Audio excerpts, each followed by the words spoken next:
All right, we are on part 3 of this journey, and I think that you're going to be kind of blown away with what I have to say. I feel like you're going to find it very alarming. Let's start out with a few clips just to kind of get an idea of where I'm going to be talking, or give you a thought in your head about the things that I'm going to be talking about. Stand by.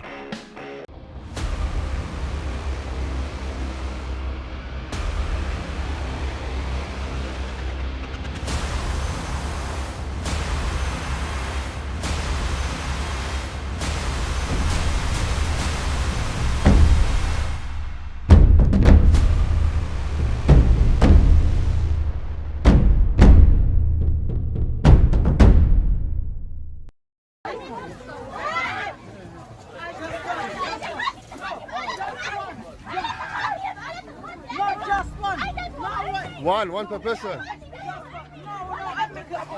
Lured by seductive doorbuster deals.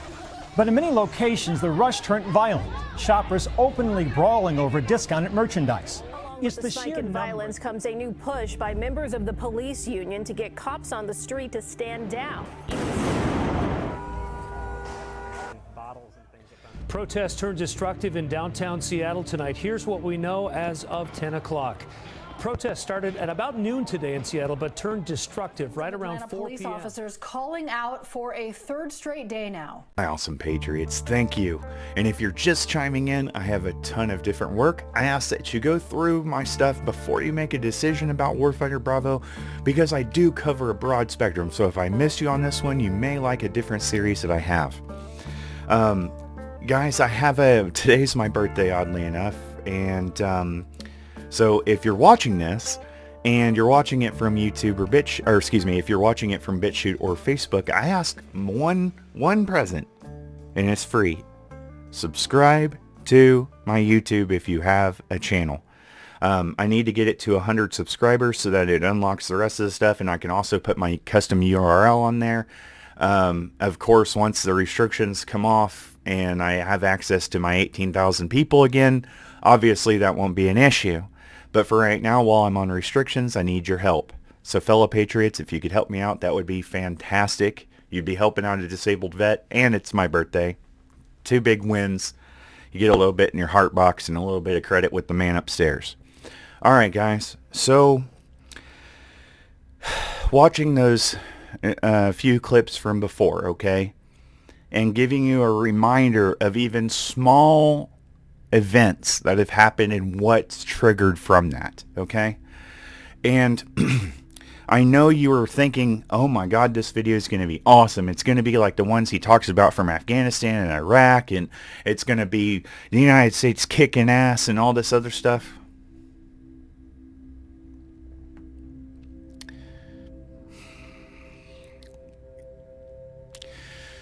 Here's the reality check. What will end up happening, even when it's not worst case scenario, based off of the actions that we have witnessed from Obama's time. President Obama was one of the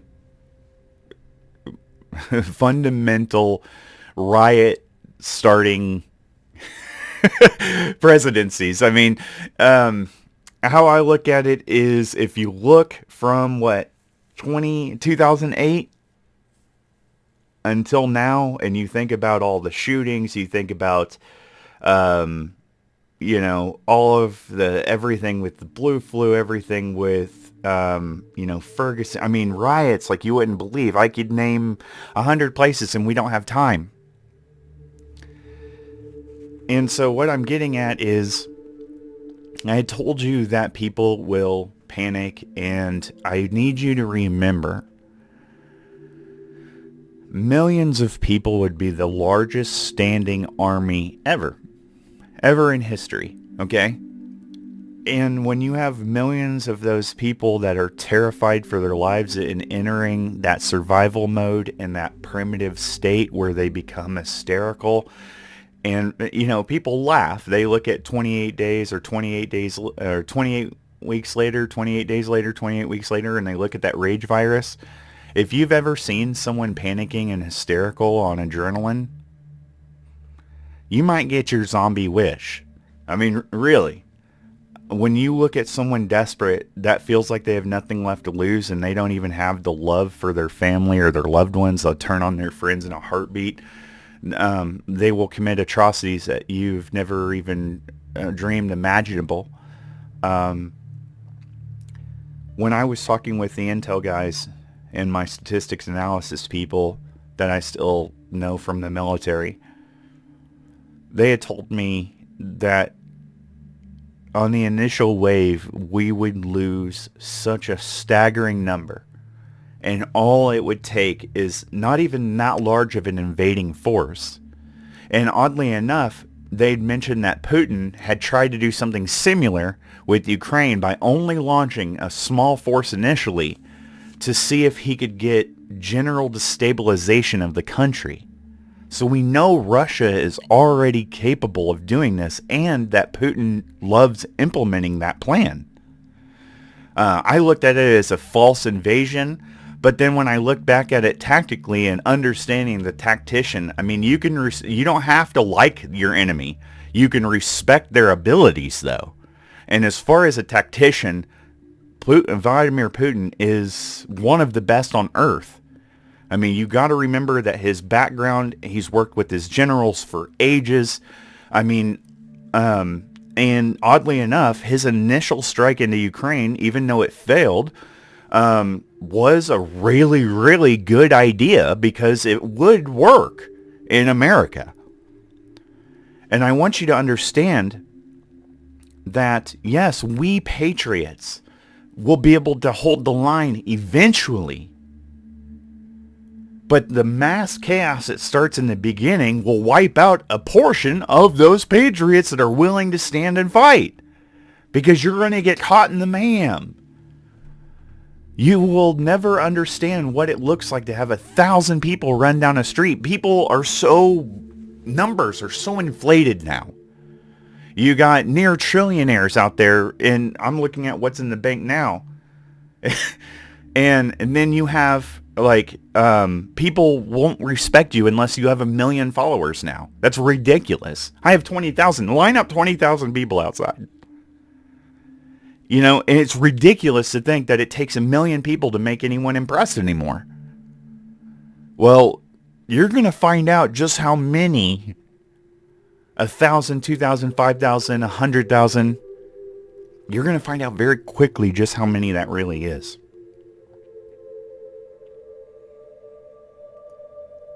I wish I had better news for you guys. But legitimately, we are a first world country that has gotten fat off of peace. We have taken the sacrifices of others that have stood up to fight for the right for us to sit around and binge Netflix safely and eat whatever the hell we want to eat, not exercise, drink as much as we want to drink. Look at all these other countries around the world. If you have ever been outside the country to any other area that's even a second or third world country, it'll blow your mind. But the reality is, when you look around, how many first world countries are there, really, compared to the world? We have gotten so spoiled not dealing with the starvation and the sickness and disease that everybody else has been dealing with. Not dealing with the massive malaria problem in Africa. And, I mean, think about how it must be in Asia.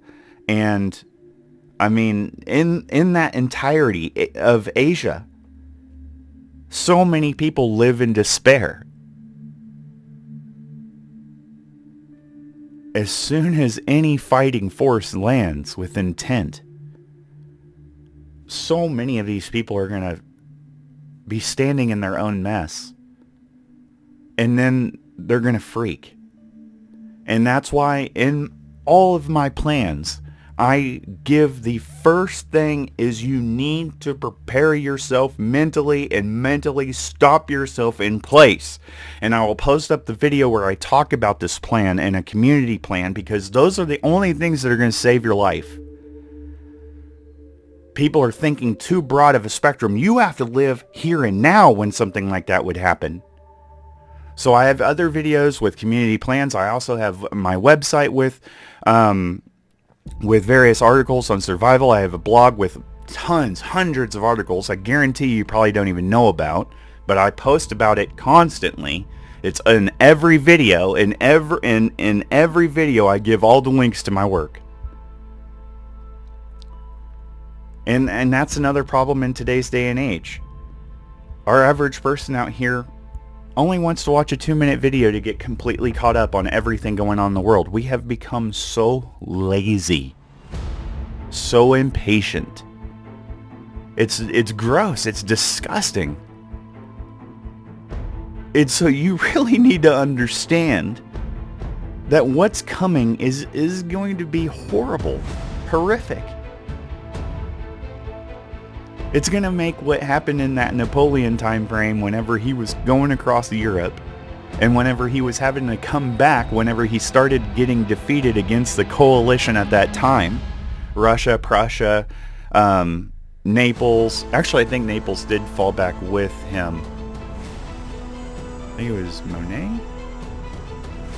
Anyway, whenever Napoleon was having to fall back, he was having to go back over battlefields that he was previously at with all the dead bodies on there. Could you even imagine? Now imagine whenever you look outside, and again, when it hits the news, mass chaos will happen around the country.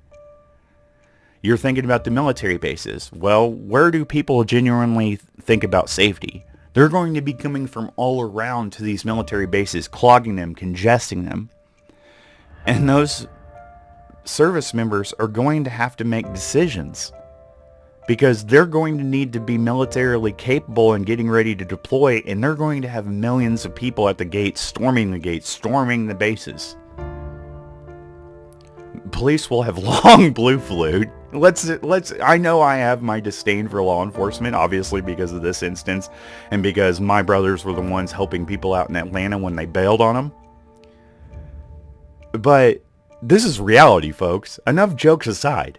Every single time it has gotten dangerous, we have not been able to count on anyone.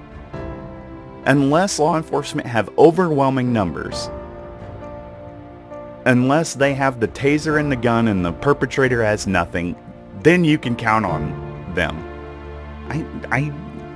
It's the truth. Find me something else. Find me proof of it being different. Uvalde? The DoorDash driver that took 8 fucking officers to gun him down, they pulled 60 bullets out of his body? Unarmed, found unarmed. Death and facing growing community pressure, officials in Akron, Ohio, releasing the body camera footage. I won't mince words. The video you're about to watch is heartbreaking. It shows a harrowing police chase followed by a stunning hail of bullets. An estimated 90 rounds fired by 8 Akron, Ohio officers, killing and leaving 25-year-old Jalen Walker with 60 wounds to the body. So there's that reality. So when I tell you to prepare, and I did this series just strictly for this time right here, that's how serious this shit is, folks. So if you truly do think that there's an invasion coming, and you're just sitting around with Cheeto dust on your chest, what the hell are you doing? What am I even doing? What am I doing talking to you, wasting my time? But I know that a lot of who I'm talking to right now have their heads on straight. And for those new people that are coming in that don't know Zach and don't understand my mission is to prepare you peacefully. I do not incite violence. I do not incite rioting or anything of that nature. We are honorable patriots that set the standard. We only cross the line. The gloves only come off when the line has been crossed against us, when there is no other means of diplomacy. We are honorable. We are Americans. We set the example.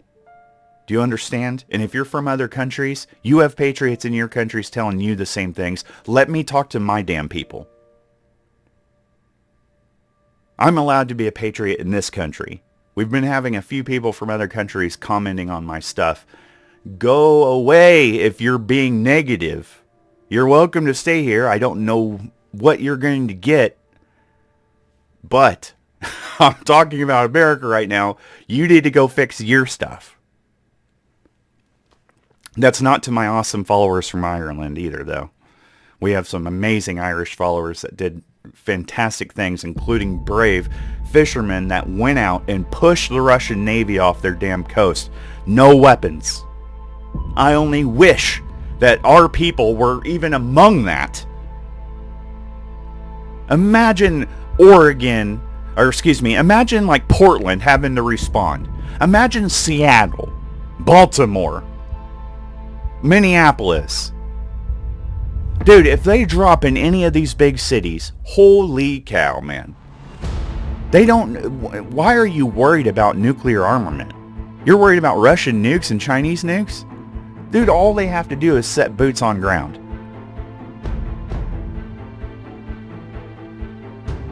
That is why I'm trying to prepare you.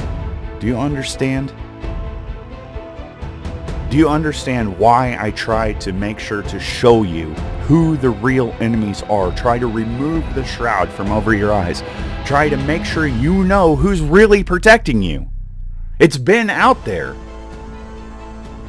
Veterans like myself, combat vets, we are trying, are desperately to help and to get people ready and to show you just what we're up against.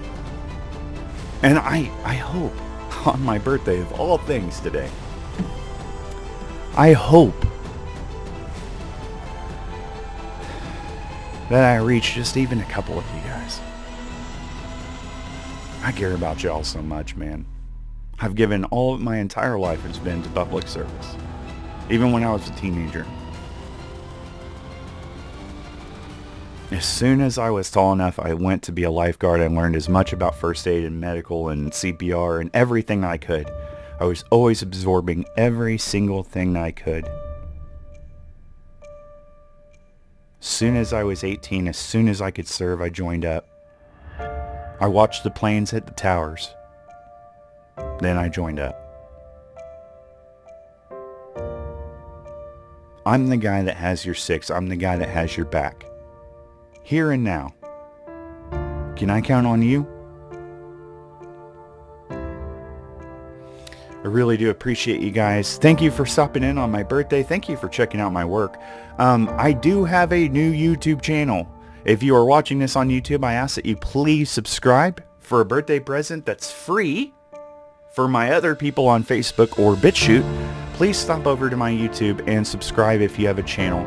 It would greatly mean a lot to me, considering that I'm just trying to get to 100 subscribers just so that I can set up a custom URL and start spreading the great word of WarfighterBravo through various links throughout the internet.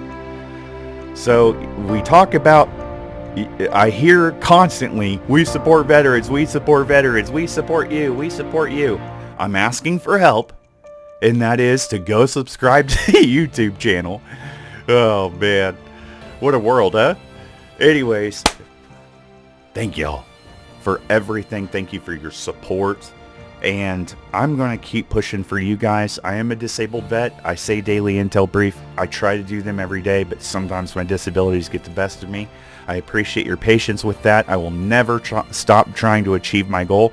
I will never give up. I suffer greatly every day with my disabilities, and I will never give up on you guys.